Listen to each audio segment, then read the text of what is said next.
Welcome to the Betting Above the Rim podcast, episode 93. Today's date, November 4th. It's opening day of college basketball. Little interesting side note, folks, before I begin. They used to do it the second Tuesday of the month of November, and they moved it up, and it's opening day. So what better way today will push the NBA to a side for a day, and we're going to focus solely and give you my college basketball preview. With my background in coaching and scouting, I can kind of give you the way I see things with teams and players in a little bit of a different light. So today's here how we're going to do it. We're going to bounce back between the men and the women. We're going to do my men's first team All-American team that I think will be this year. Then we'll bounce to the women, and I'll give you my women's first team All-American team. Then we jump back. I'm going to give you a surprise team, a team that's either on the men's side, just at the bottom of the, or actually not even in the top 25, neither team. So I'm going to give you a surprise team for the men, a surprise team for the women. I think they're going to make runs based on my knowledge of the teams and the situations. Next, instead of going to my national champion, I'm going to focus on a player that I like from one of those teams. Then we're going to go to the national championship odds. I'm going to give you a team that I think is runner-up, and then I'm going to give you a team that I think wins it all. It's going to be such an intriguing year in college basketball. But let's begin with my men's first team All-American team. I'll give you the names of the players, and then I'll go back and I'll talk briefly about each player. For the men, first team, starting off at the guards, I got Caleb Love, transferring. This is his second year now. Caleb Love over at the University of Arizona. Mark Sears, who's done a great job at being the point guard of Nate Oates' offense at Alabama. Cooper captured the flag, the phenom freshman from Duke. Another freshman, Ace Bailey. You're going to hear a lot about this kid if you haven't heard of him yet. The star forward, 6'9" monster at Rutgers. And then the guy that's been in college for about 500 years at center, Hunter Dickinson from the University of Kansas. And let's get started with Caleb Love, who now in his last year, remember, this is the last year, folks, that people get their COVID year. So when you look at Caleb Love, second year, obviously over at the University of Arizona. This is a Caleb Love last year that scored 18 points per game, 4.8 rebounds, 3.4 assists, shot about 42% from the floor. The key with Caleb Love and needs to be improved is his three-point shooting. Only shot 33% this past year, 29.9% the year before. So why am I big on Caleb Love? Simply put, Caleb Love, second year in Tommy Lloyd's system, and now with Pal Lawson, with Omer Ballo, with some of these guys gone, this guy kind of takes the reins of the offense and really is a de facto best player, best scorer. So an Arizona team that's going to be really dynamic offensively to watch. Obviously, Tommy Lloyd, with his experience with guards, is going to run that guard-oriented offense. Look for a big season out of Caleb Love. He's just got to shoot the ball better from three. Speaking of shooters, speaking of gunslingers, how about Mark Sears, the undersized, I don't know, you want to call him Jalen Brunson Light of the Alabama Crimson Tide.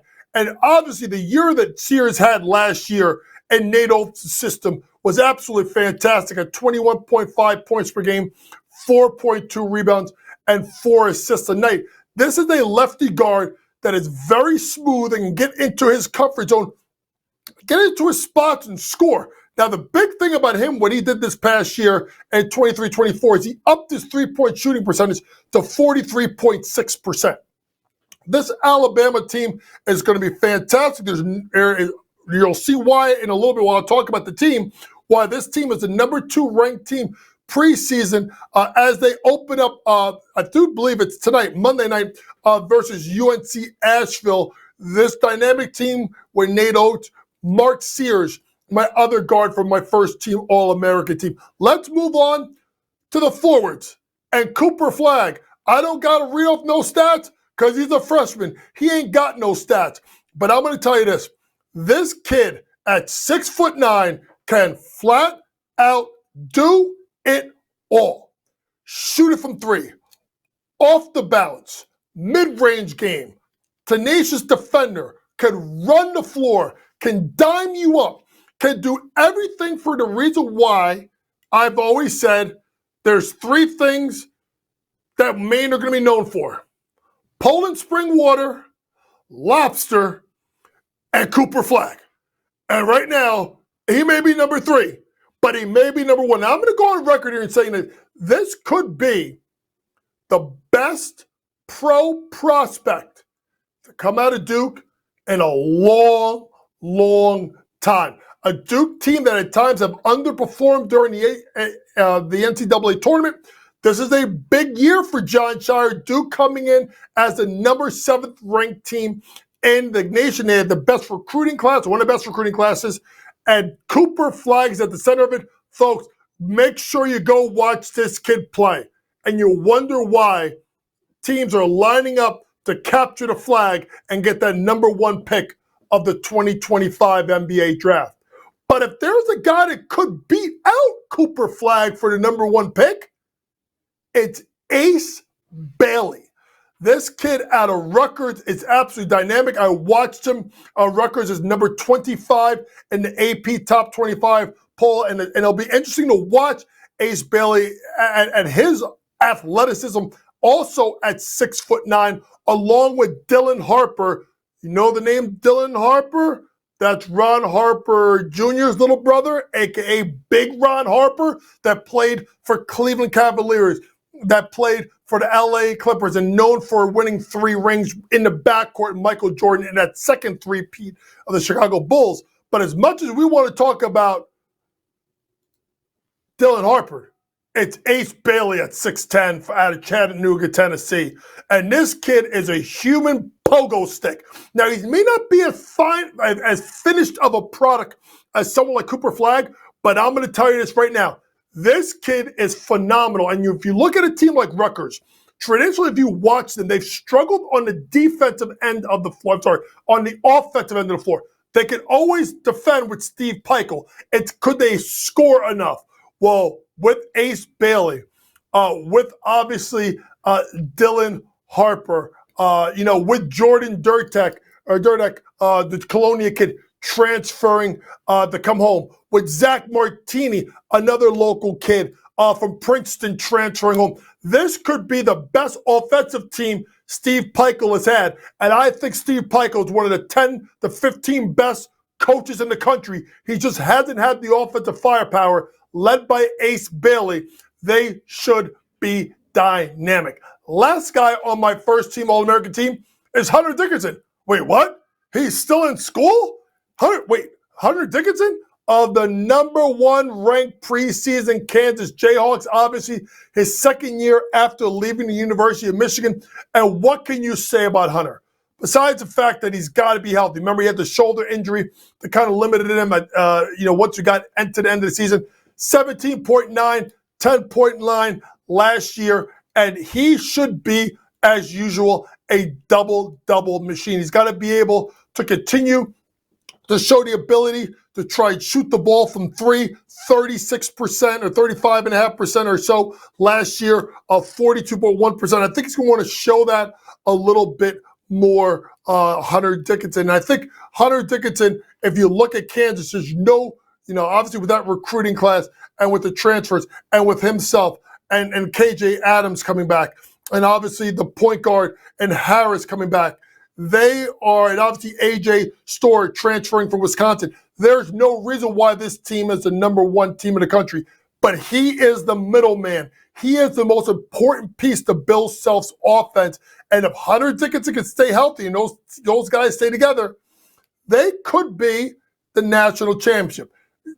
They are number 1 for a reason preseason. I'm not going there. I'll get to that in a little bit. But Hunter Dickinson, my center. Once again, my first team All-American team preseason. Caleb Love of the University of Arizona. Mark Sears out of Alabama. Cooper Flag out of Duke. Ace Bailey out of Rutgers. And Hunter Dickinson from Kansas. Let's move on to the women's side. And it's going to, after losing players like Caitlin Clark, like Camila Cardoza, Angel Reese, Cameron Brink, Aaliyah Edwards. You're wondering, where do we go from here in the women's game? Folks, I'm here to tell you that the women's game ain't going nowhere. In fact, I expect it to grow and continue to grow exponentially. And a big reason why is my first team preseason All-American team at the guards. Paige Beckers, the star guard out of UConn, who could have came out but decided to come back. I got a little theory about that. I'll get to that in a second. At the two guard, the pride of South Jersey, Philadelphia Rise, played for my guy Kevin Lynch. Hannah Hidalgo. If you didn't see her last year, boy, you done missed out. You better go watch her play this year. At the forwards, she transferred and she changed the way how she pronounced her name. Kiki Iriafen. If I said that right, I may have said it wrong. Sorry, Kiki, if I mispronounced it. But Iriafen, I'm sorry, I got it not right now. Kiki transferred from Stanford. Tara Vanderbilt retired. She's going to go play with Lindsay Gottlieb at the University of Southern California. Her teammate, the great Juju Watkins, who I think eventually out of all of them, including Caitlin Clark, could have the best pro career. And then rounding it out, Madison Booker out of Texas. So when you look at Paige Beckers, you got to remember something, folks. When she came out, and I watched Paige Beckers play when she played for an AU team called the Minnesota Metro Stars, if I'm not mistaken. Paige was such a dynamic force, but Paige hadn't been healthy until last year. And she was absolutely fantastic for the UConn Huskies in that run that she had. And I looked at her, and I look at her game, and I look at the way she plays, and it's amazing because she does it really, folks, in so many different ways. Her ability to shoot the ball from three, be the point guard and kind of distribute the ball and kind of get everybody involved. I've been such a big fan of Paige Beckers, who last year scored 21.9 points, 5.2 rebounds, 3.8 assists. Paige Beckers, and I'm going to say this, folks, I got this sneaky suspicion. This is Gino's last run. Paige could have went pro, but Paige has a job to do, and that's to win a national championship. And she wants to do it for Gino. I got this crazy feeling in my head, and this is just mine, that Paige is come back to win a national championship, and if she wins it, I would not be stunned if this is Gino Auriemma's last year at UConn. That's just me just thinking how this all goes down. Other guard, Hannah Hidalgo. I mean, what can you say about Hannah and what she did stepping in as a freshman after they lost Olivia Miles? By the way, Olivia Miles not on this list, but could be a second-team All-American along with her teammate Sonia Citron. Between Sonia Citron, Olivia Miles, and Hannah Hidalgo, they have as good as a 1-2-3 punch there is in the NCAA women's basketball. The Fighting Irish, Coach Ivey's team, number 6 preseason. Hannah Hidalgo, what can you say about her? 22.6 points, 6.2 rebounds, 5.5 assists at 5'6".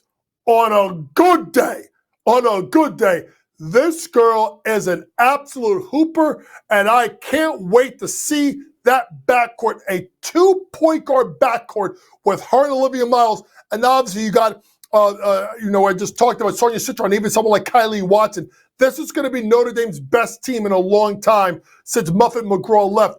Can Hannah Hidalgo and company get Coach Ivey to a Final Four? I would not be surprised if the answer is yes. But if I said that Hannah Hidalgo is part of the best threesome of players between herself, Olivia Miles, and Sonia Citron, the best 1-2 punch is Juju Watkins and Kiki Iriafen. Now I got it. Between Juju and Kiki, they played earlier today, and I watched the game versus Ole Miss, and they were both absolutely dynamic. and scoring, I do believe, I want to say 49 out of the 68 points versus an Ole Miss team coached by Coach Yo. By the way, shout out to Coach Yo. Know Coach Yo a little bit. Coach Yo is one of the best coaches in the country. If you don't know about Coach Yo, what she's done at Ole Miss, you better go look, because Coach Yo don't duck anybody. Coach Yo will play anybody, any place, anytime, even if that meant going to Paris to go play today. But this is more about, honestly, Kiki and Juju. This is going to be a dynamic duo. Like I said, 49 points today, 23 rebounds, 5 blocks today for Juju Watkins. So combined 4 steals. These two are going to be a dynamic duo to the point where it's an inside-outside game. Kiki kind of has really dynamic post moves. I want to see her step away from the basket a little bit. And Juju can create off the bounce. So what's going to be interesting about what happens at USC is, does everyone else get involved? What about Marshall? What about Smith, right? Could they knock down enough shots? They struggled today, only 1 of 11 from 3. That could be the Achilles heel from USC. I'll tell you what, the Achilles heel will not be Juju Watkins and Kiki Iriafen.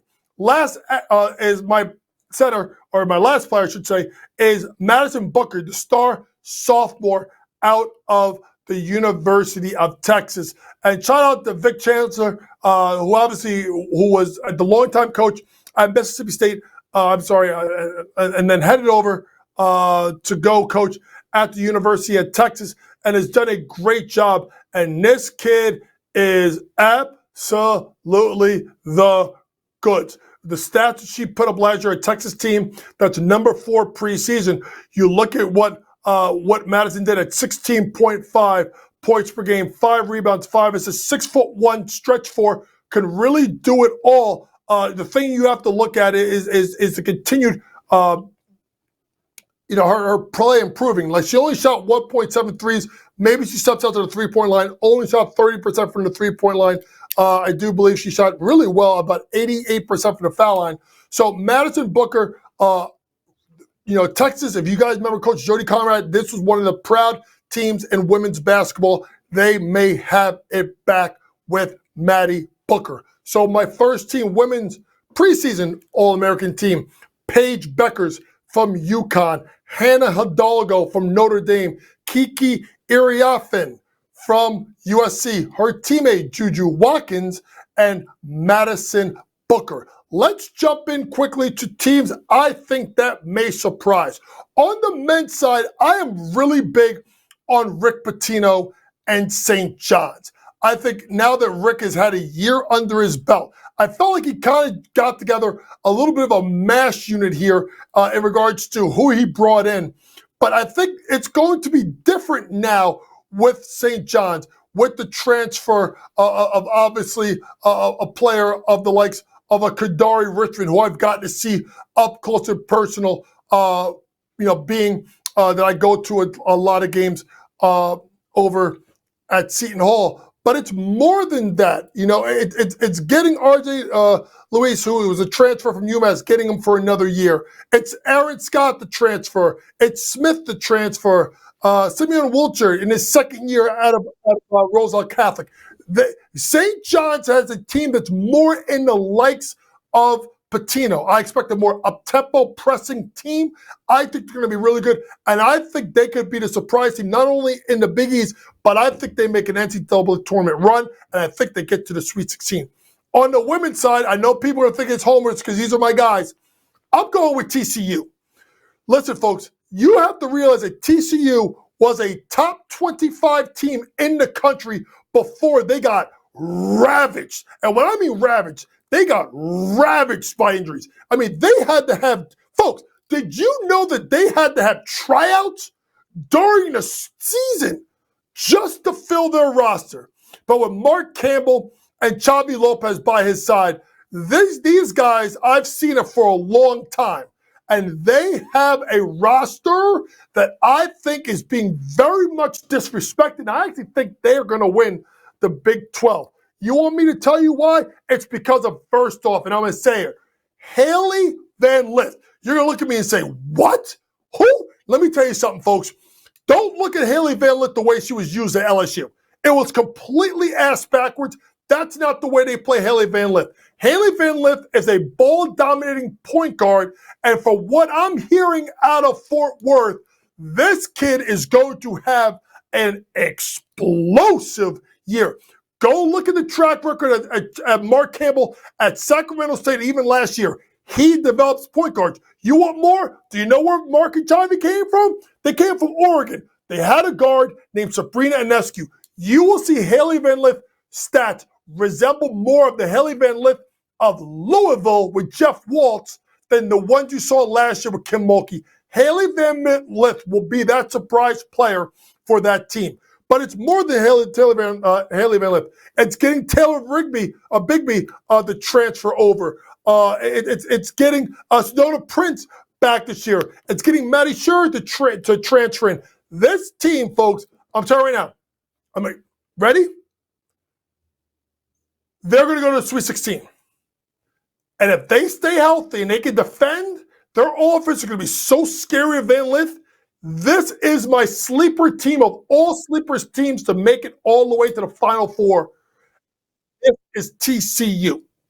I'm a big believer in Mark and Chavi, but I'm an even bigger believer of Haley Van Lith being used in the right way. Let's quickly get to who I think is going to be runner-up in women's and men's basketball. For the men, I'm going to go with Alabama. I just talked about the fact of what I see out of this team this year, right? Obviously, with Nate Oates as the head coach, with obviously a player of the likes of Mark Sears, who I think is a first-team All-American and could be the player of the year. But it's a little bit deeper than that, folks. When you looked at a team, right, what did they need? They needed more. So they went and got Aiden Holloway to transfer out of Auburn to give them a little bit of more depth in the backcourt. To me, getting Grant Nelson to move to the 4 is going to be absolutely dynamite. I think this is a big move for them. Diabate, I think, is going to improve this year. And the biggest reason why I'm a big believer, and you're going to think it's my Jersey homer, is getting Cliff Omori to transfer from Rutgers. Alabama's problems were in the defensive end, and they want to press and get up and down the floor. Now you have one of the premier shot blocker and rim protectors protecting the back line of that defense, and that should ignite not just their defense, but their offense. Because of getting Big Cliff, for Diabate's improvement, for getting Aiden Holloway, for Grant Nelson now moving to his more natural position of a stretch five, and with Mark Sears running the point, Stevenson back for another year, Right Shell back for another year, and with Nate Oates, this is my backup. This is my backup pick to win a national championship. For the women, really quickly, it's USC. I've already talked about it. Iriafen and obviously the player Juju Watkins on the perimeter. They have an inside-outside punch, which they're going to give you at least 45 points and 20 rebounds a night, right? If they could just shoot the ball, knock down shots, I really do believe that they could be the national championship runner-up. But I'm going to take it back. There was a song when I was a kid called 93 Till Infinity. And it's been, I think, since 1993, if I'm not mistaken, and Matt may have to correct me, the last time that we had a women's and men's team from the same university win the national championship. And I do believe that was North Carolina. Charlotte Smith hit a game-winning 3 at the buzzer, and then obviously the 93 team with Dean Smith. And I'm going to UConn. I can't bet against Dan Hurley until Dan Hurley loses. I think Alex Caravan is going to have an absolutely phenomenal year. I think Diarra and Johnson games elevate tremendously this year as regards to getting the ball in their hands and being able to be playmakers more.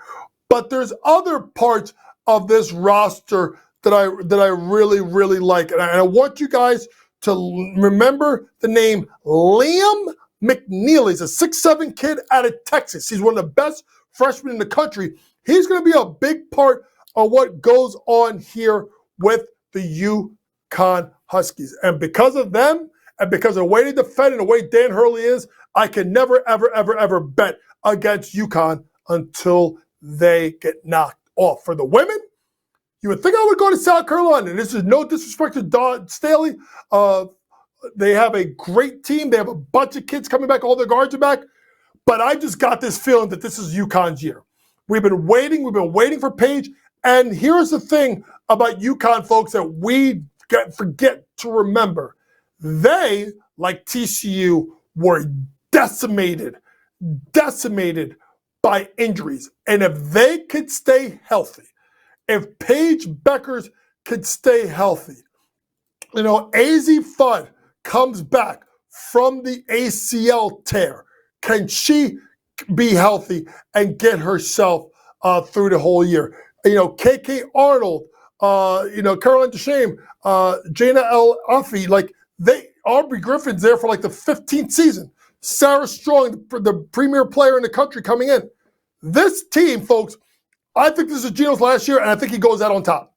So my men's and women's national championships both reside in the state of Connecticut and the UConn Huskies. This has been your Betting Above the Rim podcast for November the 4th. For all things sports gambling, download that Sports Grid app.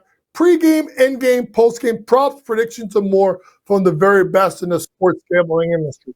Next podcast will be recorded on Wednesday, November 6th. We'll get back into the NBA. We'll talk a little bit more about college basketball. We'll briefly talk about the impact of Stephanie White getting the job with the Indiana Fever. For my producer, Matty George, Vinny, who does a good job with the graphics, thank you for listening, folks. And remember, be on Sports Grid. Good night.